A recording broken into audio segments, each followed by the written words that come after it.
Welcome to the Lost Fjord. Today we're exploring Cheesman Canyon and South Platte River.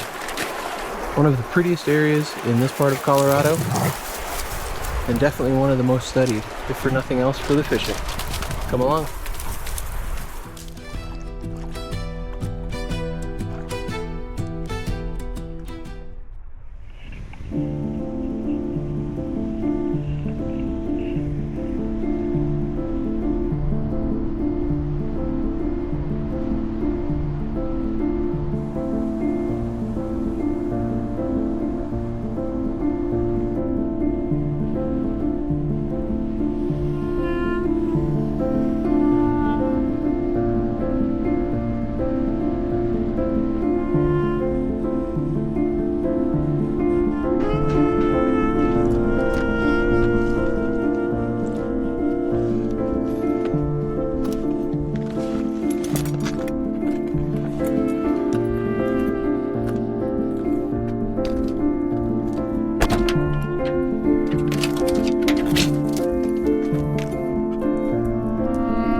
Today we're at Cheesman Canyon.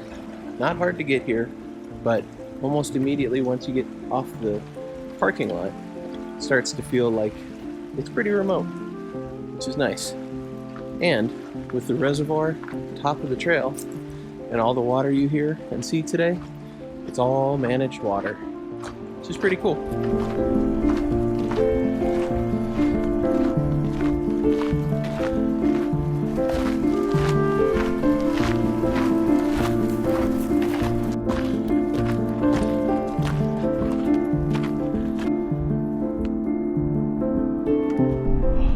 Weird part of spring now where mornings are nice and cold, but afternoons get quite a bit warmer. So, going to have to shed a layer. I don't know how dogs do it. Fur coats year round.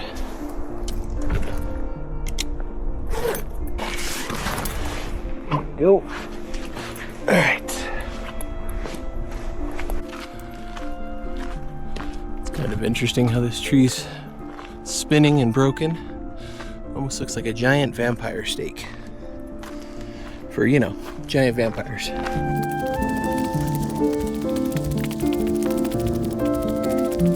can see the quartz veins actually running through this granite here. Pretty cool. Most of what we're seeing in this area is ponderosa pine, yuccas, and small shrub grasses. I'm actually surprised at how many yuccas there are.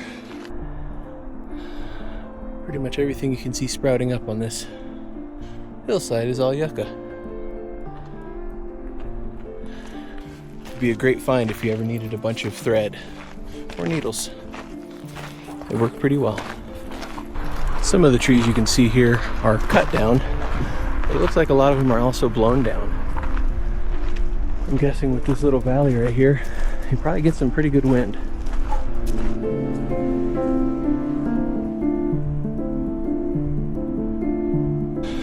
Other than this one cloud, not many clouds in the sky, but it's got a little bit gray to it. We'll keep an eye on it, make sure it doesn't become like a thunderstorm, because this trail is up a little bit higher and no one wants to be stuck in a thunderstorm at the top of the trail.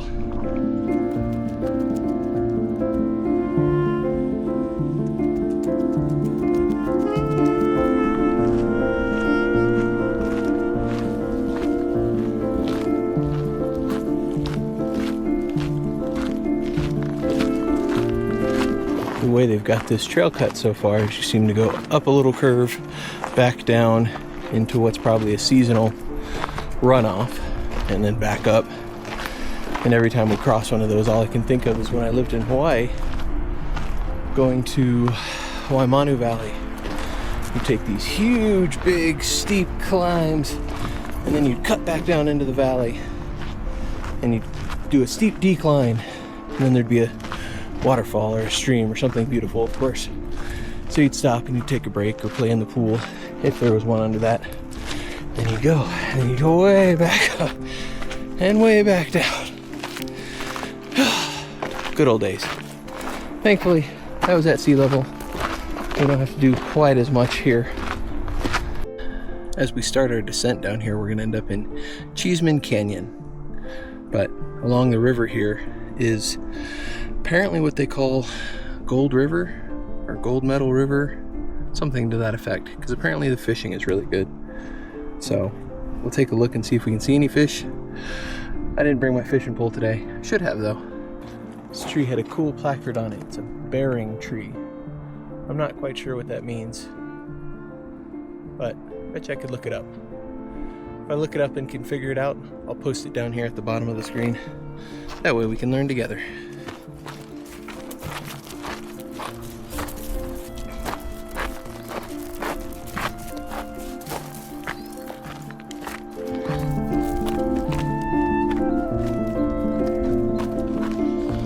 I was wondering when we first started this trail, we're kind of high up in the canyon, and I was trying to figure out when the trail would actually turn and take us down to the river. We have now started our descent, and if I'm really quiet, you can actually hear the river down below.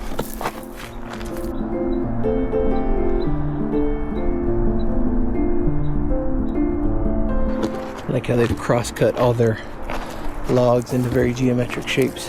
Tree stumps, not logs. Not enough coffee today, apparently, or ever. As we get down a little bit closer to the water and it gets a little bit cooler and a little bit shadier, we're actually starting to see little tiny Douglas firs pop up. This guy here, and then of course the ponderosa pines. But those Douglas firs seem to like the cooler, wetter climates of the area, which I'm the same way. I don't blame them. And of course, more yuccas. Come closer down to the canyon floor, we can actually start to see the river. I'm guessing, given how little snowfall and snowpack we had this year, it's probably lower and running a little bit faster than they're used to at this time of year.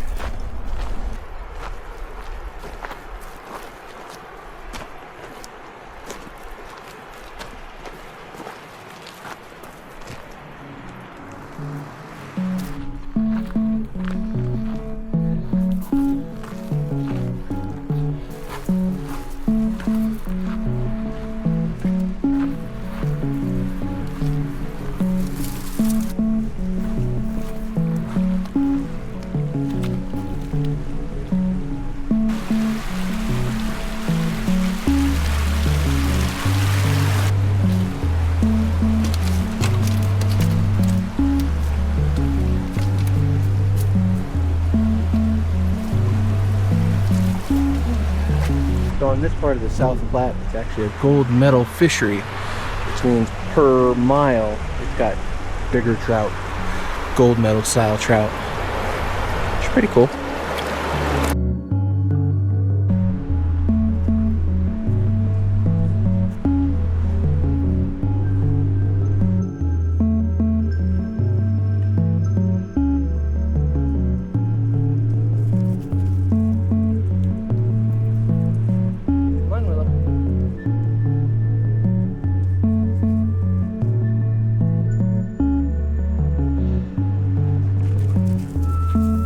While trying to take some pictures without me standing right next to the camera, it fell over.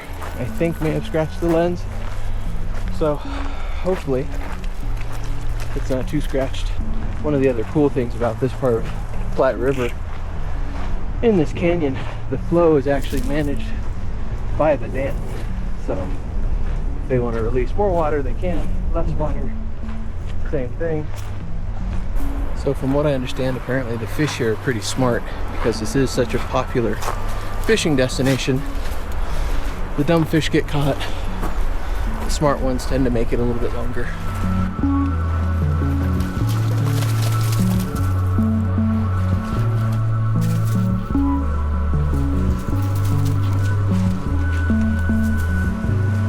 I didn't think about it until we got down here into the canyon, but because it is a nice cut canyon, the wind is pretty strong, Keeps trying to steal my hat. We've only lost it once though, and thankfully we were able to catch up to it.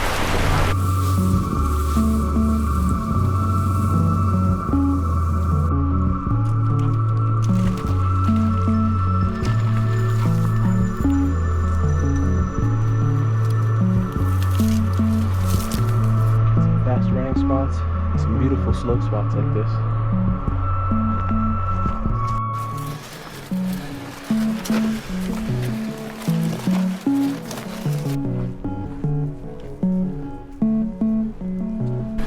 Got all these little offshoots off the main trail just to get back down to the water.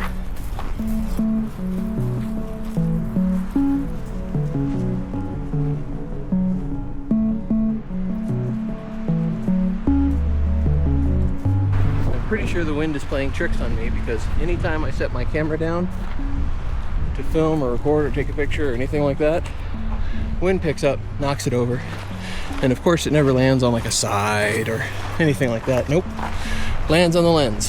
So hopefully whatever you guys are seeing doesn't look like cracked. Doesn't look like crack. Doesn't look cracked. Could look like crack too, honestly.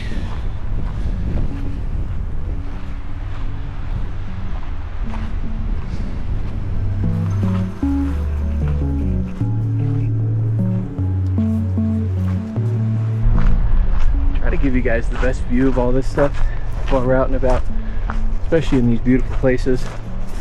But sometimes the camera just can't catch it. That's why I hope all of you are motivated by these videos and decide to go find adventure for yourself. Nothing beats doing it in person. If you can't do it in person right now, I'm so glad you're here with me. One of the things that I've always worried about on trails is running into snakes, because these guys aren't smart enough to know what they are. Luckily I'm paying more attention than they are. There's some kind of snake here on the trail, just sunbathing.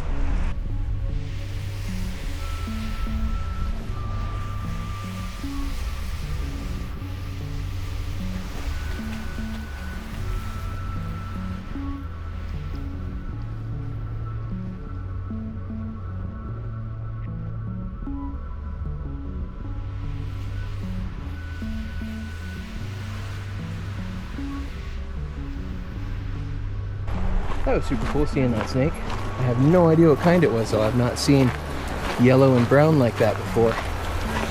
So once I get home I'm going to do some research. If you know beforehand, write it down in the comments. I'm super curious to know. And of course, I don't think the dogs ever noticed it. Maybe one of these days I should take them to snake training, which is really cool. It's actually an opportunity for the dogs to get close to snakes that won't bite them, and to teach them to stay well away. Because my understanding is apparently snakes smell sweet. What a tongue twister, no pun intended. But anyways, they can take them to the training and teach them essentially to be afraid of that smell, which sounds mean, but I would much rather them be afraid of snakes than be curious about them, especially when they're off leash.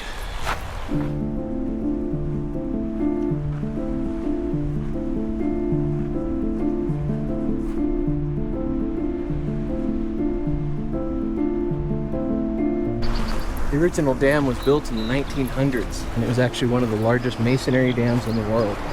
And its sole purpose was to help channel and provide water for Denver, something that it still does today. Places like this make me wish I brought my fishing pole, that's for sure.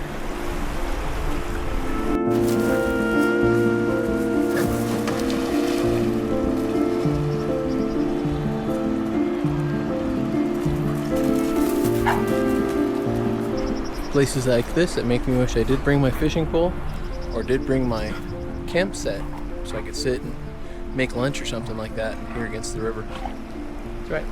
For now, enjoy some water, enjoy the view, and let the dogs keep playing.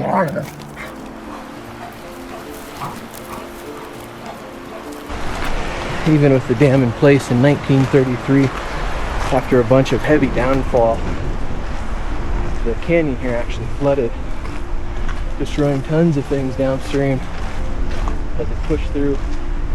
But as you can see, there's really not much for the water to go to.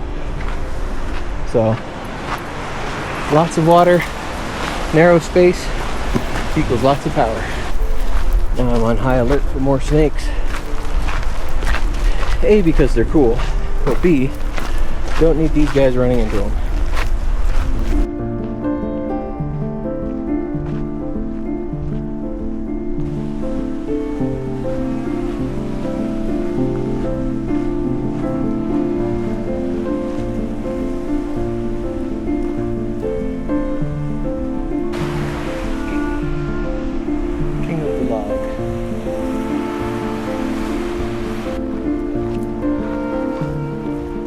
They're finally in the end of the river.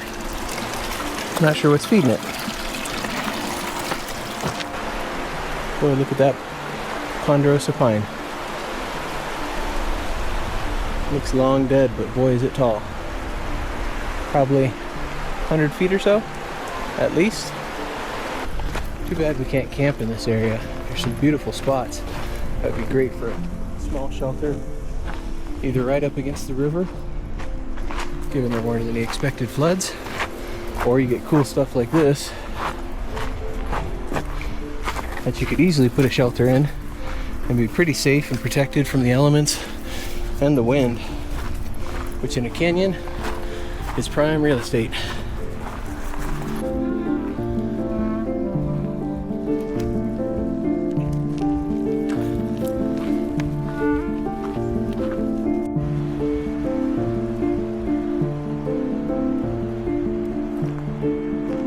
Not sure if this granite face is part of the trail or if we're just making it one. Come. Definitely got to watch our footing. So I've got good boots with good treads. I say that with absolute certainty that shortly after saying it, I will fall and slide. Hopefully it's not too far. Some good old juniper trees. So far, most of this has been two trails.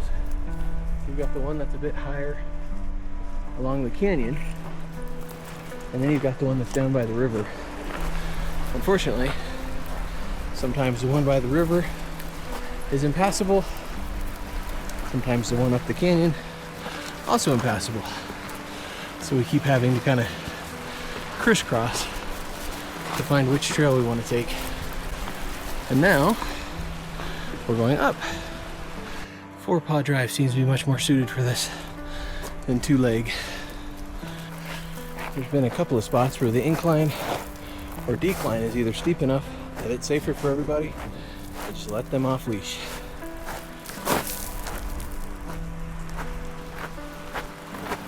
After walking along the canyon for a little while, I decided to change it up a little bit and come walk by the river. You can see some clear sign here of how high the river usually is.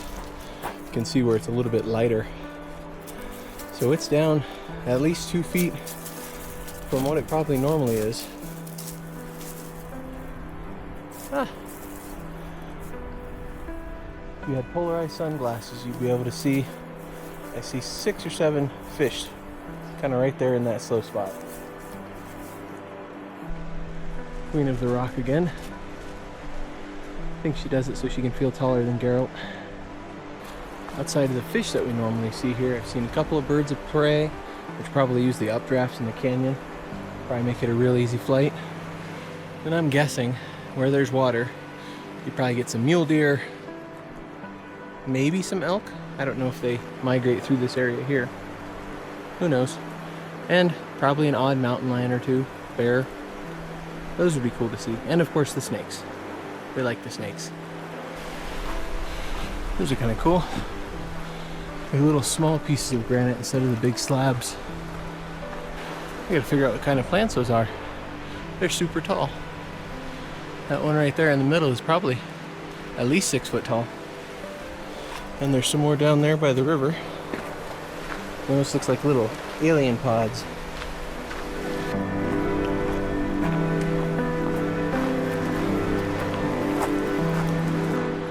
like to think that Colorado is pretty green, and then anytime I travel east or northwest, I realize how wrong I am. But on a smaller scale, it's the same thing. Once you get a little bit closer to a normal water supply, is everything gets so much greener, and I kind of realize how much of a desert most of Colorado is, at least in the foothills.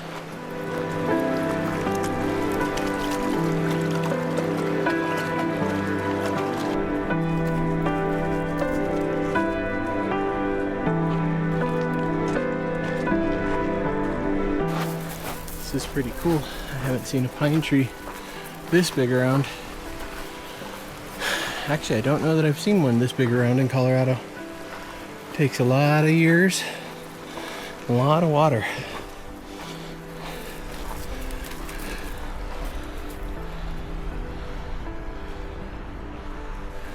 Most trees in Colorado, I think I could get my arms almost all the way around. That one, not even close.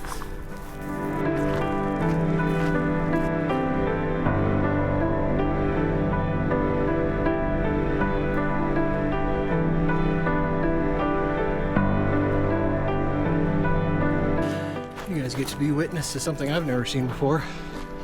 Both dogs behind me. That's never happened. Them staying behind me lasted for about a minute.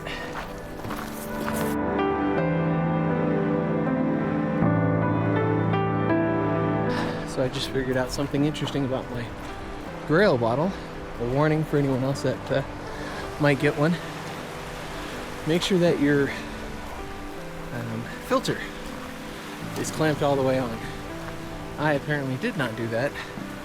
So pulled up some water, started pressing, realized that I had just put water on top of the filter. So not on the good side, or not on the bad side, whichever it is. So fix that problem. Ran 4 or 5 presses through it to hopefully clean it out, and now I've got a full water bottle again. So hopefully we don't figure out what Giardia is like.